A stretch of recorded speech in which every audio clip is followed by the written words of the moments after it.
I'm a Footshop labels designer, and we're currently working on a new football jersey in collaboration with Adidas.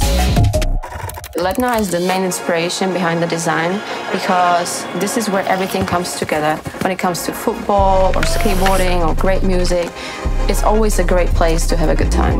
We get actually two main elements of the jersey, is the team logo and the crest on the heart.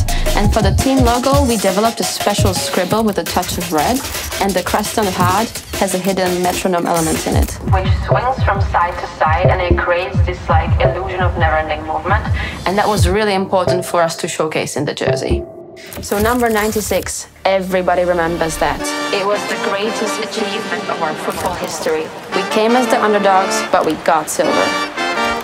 Let's move from Letna to one of Footshop's infamous rave parties. Genre coming from the 90s. So you have seen it now. This is not just another kit for us. It's actually what we have achieved already and what we're still planning to do. So vote for us and become a part of our boundless future. Footshop, together, forever.